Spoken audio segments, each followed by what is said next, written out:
الرجيم بسم الله الرحمن الرحيم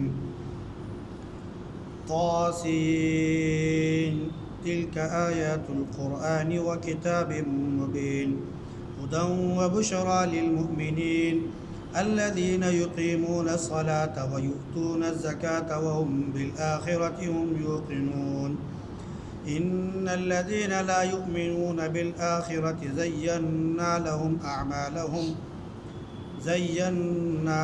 أعمالهم فهم يعمهون أولئك الذين لهم سوء العذاب وهم في الآخرة هم الأخسرون وإنك لتلقى القرآن من لدن حكيم عليم.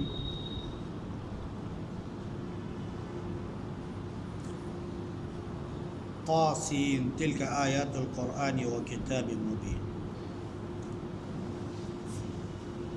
طاسين یہ قرآن کی آیتیں اور واضح کتاب کی آیتیں ہیں.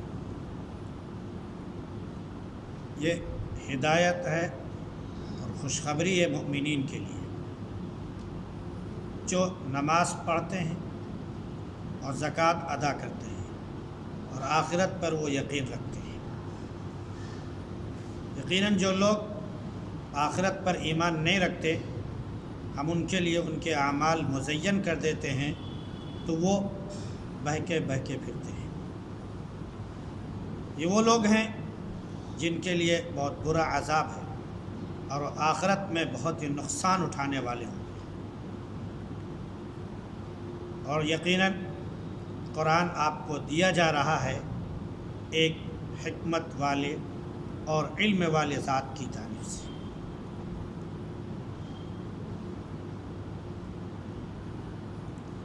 یہ سورہ نمل ہے.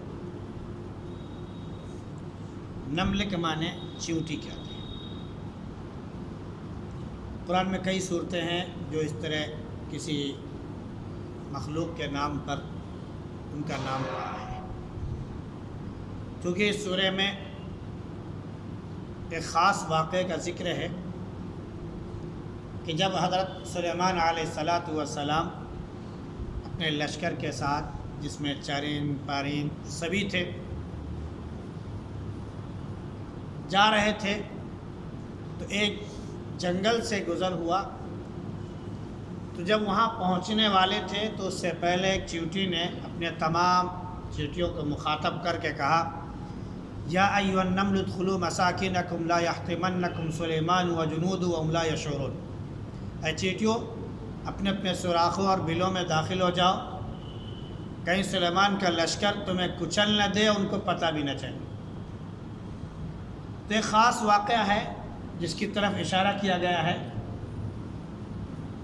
اسی واقعے کی طرف اس چیونٹی کے اس کہنے کی وجہ سے جس کا واقعہ ذکر ہوا ہے یہاں پر اس سورہ کا نام سورۃ النمل رکھا گیا ہے جس کے معنی چیونٹی کی.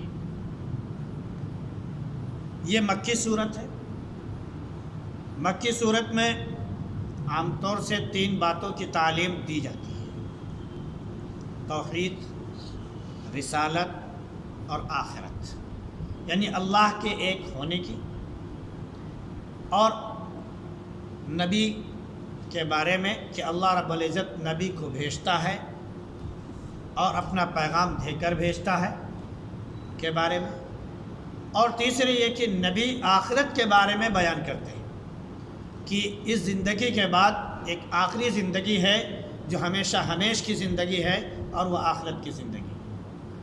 تو مکی صورتوں میں ان 3 بنیادی چیزوں کی خاص طور سے تعلیم دی جاتی ہے. اور دیکھا جائے اگر تو اسلام میں انہی بنیادی تعلیم کی سب سے اہمیت ہے. اگر انسان نماز پڑھے، روزہ رکھے لیکن اللہ کو ایک نہ مانے تو ساری چیزیں بیکار. اگر انسان اللہ کو ایک مانتا بھی ہے لیکن اللہ کے بھیجے ہوئے رسولوں کو اور نبیوں کو نہیں مانتا، رسالت کی باتوں کو نہیں مانتا تو اس کا سارا دینی عمل بیکار. اگر انسان اس پر عمل بھی کرتا ہے، اللہ کو بھی مانتا ہے اور رسول کو رسول بھی مانتا ہے لیکن آخرت پر یقین نہیں رکھتا تو اس کا ایمان بیکار اور اس کا سارا عمل ضائع۔ تو یہ 3 بنیادی چیزیں ہیں جس پر دین کا، ایمان والوں کا انحصار ہے۔ اس کے بغیر اسلام کی بنیاد ہی نہیں بنتی۔ لہذا 3 چیزوں کے بارے میں مکی صورتوں میں، چونکہ مکے میں قریش موجود تھے جو کافر تھے، مشرک تھے، سارے لوگ تھے، تو ان کو بنیادی تعلیم توحید، رسالت اور آخرت کی دی گئی، اور یہی تا قیامت دی جاتی رہے گی۔ اس سورہ کا آغاز طاسین سے ہوا ہے۔ طاسین یہ حروف مقطعات میں سے ایک حرف ہے، ایک کلمہ ہے۔ یہ جیسے آدمی ہجے پڑھتا ہے تو ہر لفظ الگ الگ کر کے پڑھتا ہے، قرآن میں یہ حروف مقطعات ایسے الفاظ ہیں جن کو ہر انسان حرف بحرف پڑھتا ہے، ان کو ایک ساتھ نہیں پڑھتا۔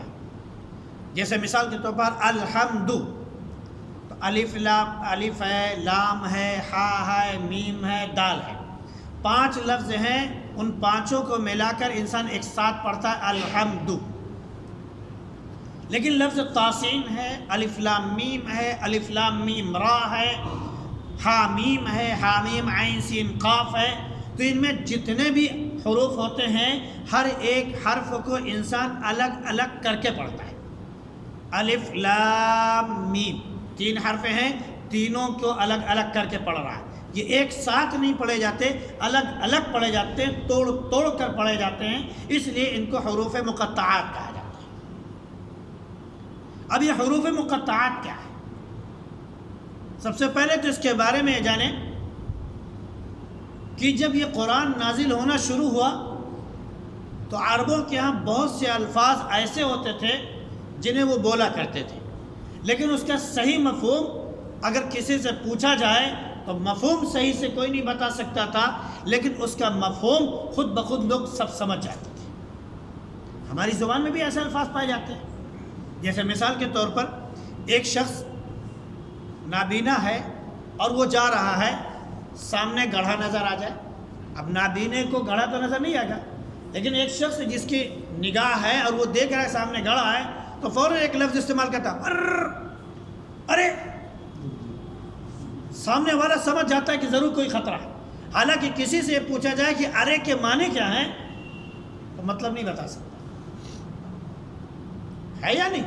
ایسے بہت سے الفاظ ہوتے تھے، ہر زبان میں ہوتے ہیں، تو اس کے ذریعے جب انسان کوئی بات کہنا چاہتا ہے تو سامنے والا متوجہ ہو جاتا ہے، ضرور کچھ کہنا چاہتا ہے نا۔ تو جب انسان اس طرح کے الفاظ جب پکارتا ہے تو سامنے والا جانتا ہے کہ کوئی اہمیت والی چیز بیان کی جا رہی ہے۔ تو قرآن کریم نے ایک طرز استعمال کیا، الف لام میم حامیم، حامیم عین سین قاف، طٰ طاسین قاف، تو سامنے والے فوراً چونک جاتے تھے کہ ضرور اس کے بعد کوئی بات کہی جانے والی ہے، تو اس کو غور سے سنتے تھے۔ تو قرآن کی تعلیم بہت اہمیت کی حامل ہے، تو اللہ نے ایسے الفاظ ان کے سامنے استعمال کیے کہ وہ چونک گئے اور فوراً متوجہ ہوئے کہ کیا کہا جا رہا ہے، پھر اس کے بعد پورا پیغام ان کو سنایا گیا۔ حروف مقطعات کے بارے میں یہ بھی آتا ہے کہ یہ اللہ کے ناموں میں سے ایک نام ہے۔ اللہ کے بہت سے نام ہیں، انہیں میں سے گویا کہ ان کو بھی رکھا گیا۔ بعض مفسرین نے یہاں تک بیان کیا کہ حروف مقطعات جو سورہ ہوتی ہے اس کا جو پیغام ہوتا ہے اس کا ایک خلاصہ ہے، اس کا ایک نام ہے جس کی تشریح بعد میں کی جاتی ہے آیتوں کے ذریعے۔ بہرحال اس کا مفہوم اللہ رب العزت نے اپنے ساتھ خاص کر لیا ہے کہ اس کا مفہوم کسی کو نہیں بتایا، اسی لیے تمام مفسرین پورے قرآن کی تشریح کرتے ہیں لیکن حروف مقطعات کی تشریح کوئی نہیں کرتا ہے۔ بعض مفسرین یہاں تک کہتے ہیں کہ طاسین اور تمام حروف مقطعات کی تعلیم نبی کریم صلی اللہ علیہ وسلم کو دی گئی، اس کا مفہوم بتایا گیا، لیکن اللہ کے نبی صلی اللہ علیہ وسلم نے مشیت الہی کی وجہ سے کہ اللہ کو یہ نہیں پسند تھا کہ اس کا مفہوم لوگوں کو بتایا جائے، تو آپ نے کسی کو نہیں بتایا، لہذا وہ بھی اللہ کے ساتھ خاص ہو گیا کہ ہم تک وہ نہیں آیا۔ بعد میں اس کے کچھ مفہوم نکالنے کی بھی کوشش کی ہے، لیکن بہرحال وہ اپنی طرف سے صرف ایک کوشش ہے، اس کا ہم صحیح اور سب سے اچھا مفہوم نہیں کہہ سکتے، کیونکہ اس کا مفہوم صرف کس کو معلوم ہے؟ اللہ کو۔ تو اس کے ذریعے خطاب، اس کے بعد بتایا گیا کہ یہ قرآن کریم کی آیتیں ہیں اور واضح کتاب کی آیتیں ہیں۔ یہاں دو لفظ استعمال کیے گئے، ایک قرآن اور ایک لفظ کتاب۔ قرآن کے معنی آتے ہیں وہ چیز جو پڑھی جائے، اس کے لیے ضروری نہیں کہ وہ لکھا ہوا ہو، انسان زبان سے پڑھ رہا ہے، جو بھی پڑھ رہا ہے وہ پڑھی جانے والی چیز ہے۔ قرآن خوب پڑھا جاتا ہے، انسان اپنی زبان سے پڑھتا ہے، نمازوں میں پڑھتا ہے، ایسے بھی تلاوت کرتا ہے، ضروری نہیں کہ کتاب کی شکل میں اس کے پاس موجود ہے، تو جو پڑھ رہا ہے وہ قرآن ہے۔ تو اللہ نے فرمایا کہ یہ قرآن کی آیتیں ہیں۔ دوسرے فرمایا کہ واضح کتاب کی آیتیں ہیں۔ واضح کتاب کے بارے میں ایک طرف یہ بھی کہا گیا کہ واضح کتاب یہ اصل میں لوح محفوظ ہے، جس کے بارے میں کہا گیا ایک جگہ کہ انہ لقرآن کریم فی کتاب مکنون، اور ایک جگہ یہ کہا گیا کہ فی لوح محفوظ۔ تو یہ قرآن کریم نازل ہونا جو شروع ہوا، جو اصل کتاب اللہ رب العزت کے یہاں لوح محفوظ میں ہے، اسی میں سے یہ جو انسان کی رہنمائی کے لیے آیتیں نازل کی گئیں وہ قرآن کی شکل میں ہمارے سامنے پیش کر دی گئی۔ تو یہ لوح محفوظ سے آئی، تو لوح محفوظ اصل کتاب ہے جہاں سے یہ چیز آئی جو قرآن کی شکل میں ہمارے پاس موجود ہے۔ دوسرے ایک اس کو یوں بھی کہا جا سکتا ہے کہ قرآن کا مطلب پڑھا جائے، اور قرآن جب لکھت روپ میں ہمارے سامنے آ جائے، کتابی شکل میں آ جائے، تو یہ کتاب بھی ہے، یہ کتاب بھی ہے، کیونکہ پہلی جو سورہ ہے ہمارے پاس ہے، یعنی سورہ بقرہ، اس میں کیا کہا گیا؟ الف لام میم ذالک الکتاب لا ریب فیہ، یہ کتاب ہے جس میں کوئی شک۔ تو اس قرآن کریم کو کتاب بھی کہا گیا ہے۔ تو اس طرح اگر دیکھا جائے تو قرآن کریم اور کتاب مبین دونوں ایک ہی چیز ہے۔ یہ اللہ رب العزت نے ہمیں اس لیے بتایا تاکہ ہم یہ جان جائیں کہ یہ کسی انسان کا کلام نہیں۔ اب یہ کتاب کیا کام ہے؟ اس کتاب کا کام ہے سب سے پہلے ہدایت دینا، رہنمائی کرنا، صحیح راستہ دکھانا۔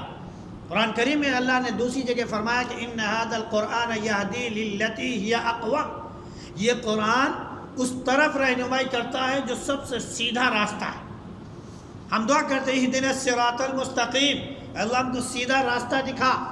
تو یہ قرآن ہمیں کون سا راستہ دکھاتا ہے؟ سیدھا راستہ دکھاتا ہے۔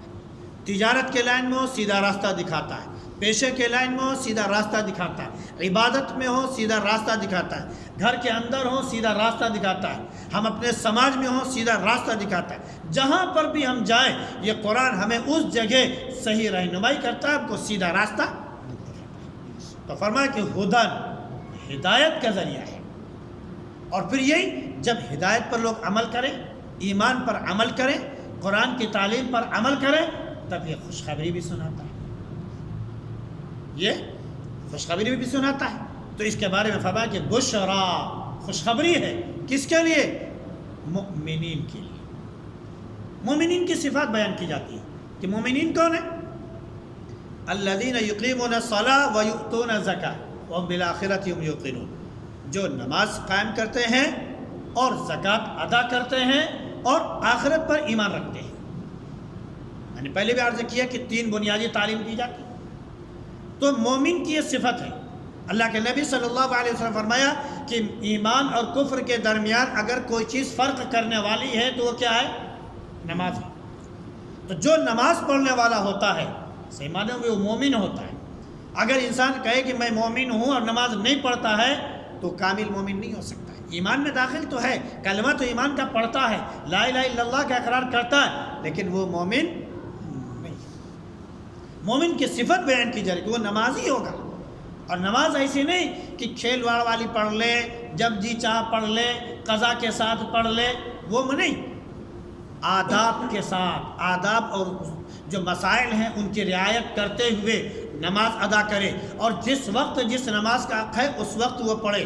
جماعت کے ساتھ پڑھنے کا حکم ہے تو جماعت کے ساتھ وہ نماز پڑھے، اسے کہتے ہیں اقامت صلاۃ۔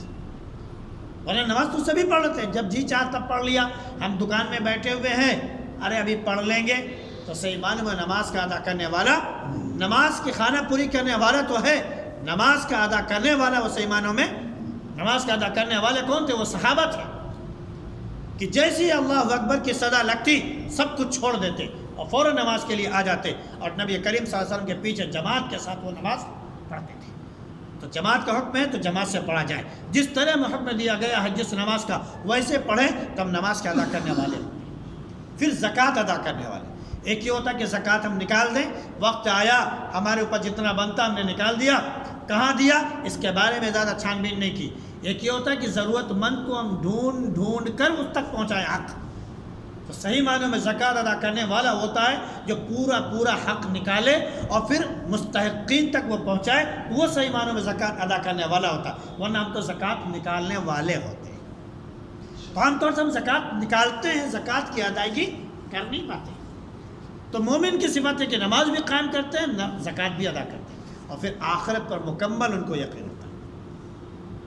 اللہ نے فرمایا کہ جو لوگ آخرت پہ ایمان نہیں رکھتے، جو آخرت پر یقین نہیں رکھتے، ہم ان کے اعمال کو ان کے لیے مزین کر دیتے ہیں، ان کے اعمال کو ان کے لیے مزین کر دیتے ہیں۔ مومنین کے اعمال ان کے لیے مزین ہوتے ہیں، ان کے لیے مزین ہوتے ہیں۔ وَحَبَّبَ إِلَيْكُمُ الْإِيمَانَ، اللہ رب العزت نے تمہارے طرف ایمان محبوب بنا دیا۔ وَكَرَّهَ إِلَيْكُمُ الْكُفْرَ وَالْفُسُوقَ وَالْعِصْيَانَ، کفر، فسوق اور اس کے بعد نافرمانی، اس کو اللہ رب العزت نے تمہارے لیے کراہت کا سبب بنا دیا، تمہارے دلوں میں اس کی کراہت پیدا کر دی۔ تو ایمان والا جو ہوتا ہے وہ تمام معصیتوں سے، نافرمانیوں سے اور کفر سے اور شرک سے اور تمام اس قسم کی چیزوں سے، تمام خباثتوں سے انسان جو نفرت کرتا ہے۔ ایمان والا ایمان اور ایمان کی چیزوں سے، عمل صالح سے محبت کرتا ہے۔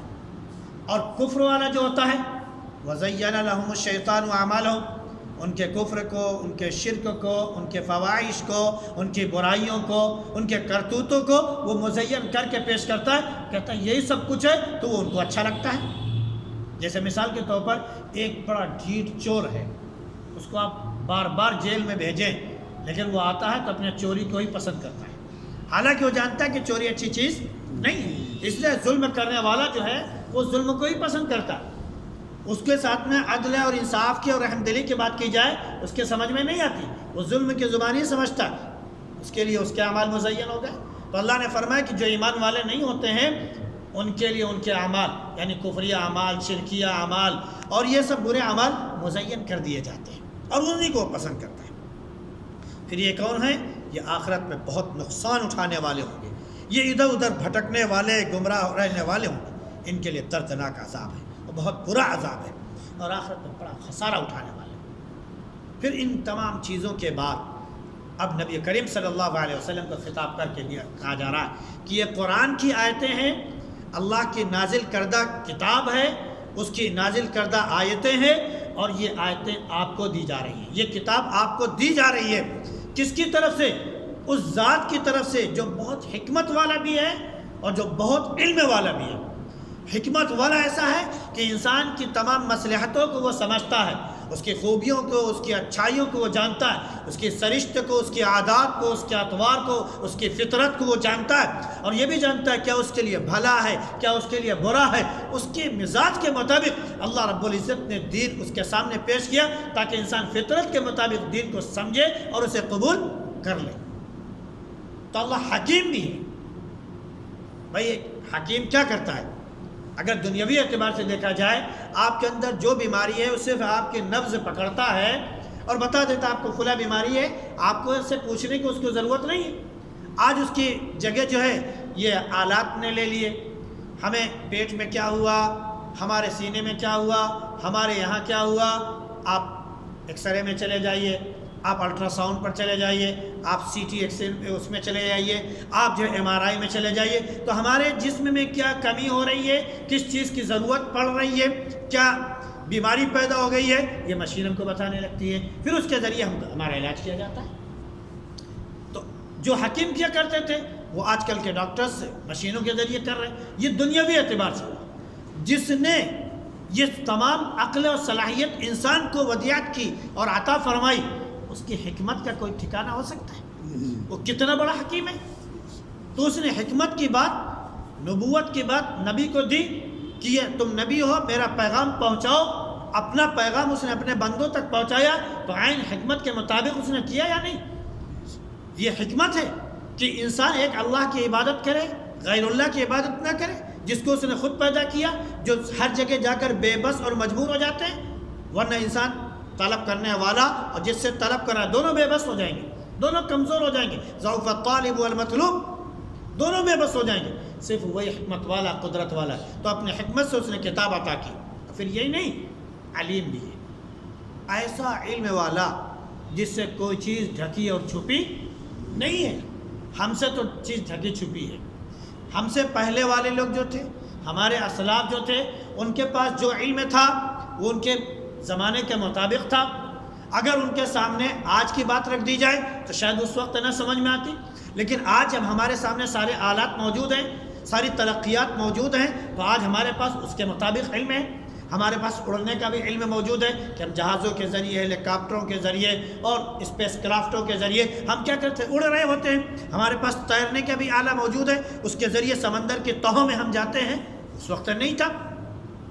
آج کا علم بہت بڑھ چکا ہے، لیکن اللہ جس نے یہ ساری چیزیں پیدا کی اور انسان کو عقل دی کہ وہ اس کے ذریعے وہ اپنے استعمال کی چیزیں لے آئے اور ریسرچ کر کے اس کو سامنے رکھے، جس کو آج دنیا نے سائنس سے کہہ دیا، یہ سائنس بھی تو اللہ کی دی ہوئی ہے، اللہ کے عطا کی ہوئی ہے، اللہ کا دیا ہوا علم ہے۔ اور پھر جس نے یہ ساری چیزیں اس زمین میں پیدا کی، انسان کے رہنے کے لیے اسے قابل بنایا، ہوا دی، روشنی دیا، اور زمین میں پیدا کرنے کی صلاحیت پیدا کی، اور پانی کو، تمام چیزوں کو آبیاری کا ذریعہ بنایا، اس سے ہر چیز پیدا ہوتی ہے۔ یہ صلاحیت جو اللہ نے رکھی ہے، یہ انسان کے لیے رکھی ہے نا، تو وہ کتنا بڑا علم والا ہوگا جس سے کوئی چیز چھپی نہیں ہے۔ ہم اگر کوئی چیز آپ سے چھپانا چاہیں تو آپ کے اندر اتنی طاقت نہیں کہ ہم سے آپ اگلوا سکیں۔ ہمارے ساتھ جو چیز چھپی ہوئی ہے، دل میں ہے، آپ کے اندر اتنی طاقت نہیں کہ اس کو جان سکے، لیکن وہ کیا کہہ رہا ہے، اس کی صفت ہے ان اللہ یعلم ما تخفی صدورکم، جو تمہارے دل چھپا رہے ہیں نا، اس کو بھی وہ جان رہا ہوتا ہے۔ تمہارے دل میں جو کچھ پیدا ہو رہا ہوتا ہے، اس کو بھی وہ جانتا ہے۔ وہ بھی جانتا ہے جو سمندر کی تاریکی میں، تہوں میں ہے، وہ بھی جانتا ہے۔ جو زمین کی تاریکی میں جا کر چھپ جائے، وہ بھی اسے معلوم ہے۔ جو پہاڑوں میں جا کر چھپی ہوئی چیز ہو، اس کو بھی وہ جانتا ہے۔ جو رات کی تاریکیوں میں بالکل اندھیر گھٹا ٹوپ میں موجود ہو، اسے بھی وہ جانتا ہے۔ جسے ہم دیکھ رہے ہیں اس کو بھی وہ جانتا ہے، جس کو ہم نہیں دیکھ پاتے اسے بھی وہ جانتا ہے۔ تو وہ علم والا بھی ہے، اور ایسا علم والا کہ کوئی چیز اس سے چھپی ہوئی، اسی علم والے کی طرف سے یہ کتاب تم کو دی جا رہی ہے، اور یہ علم والی کتاب ہے جو تم کو صحیح علم دیتی ہے۔ یہ کتاب تمہیں رہنمائی کرتی ہے دین پر چلنے کی، یہ تمہاری رہنمائی کرتی ہے سماج میں جینے کی، یہ کتاب رہنمائی کرتی ہے کہ کیسے تم اللہ کے نیک اور سچے بن کر زندگی گزارو۔ تو اس کی طرف سے یہ کتاب دی جا رہی ہے، تو اسے قبول۔ اللہ رب العزت ہمیں اپنے کتاب کے مطابق چلنے کی اور زندگی گزارنے کی توفیق نصیب فرمائے۔ سبحان اللہ وبحمدہ، سبحانک اللہم وبحمدک، ونشہد ان لا الہ الا انت، نستغفرک۔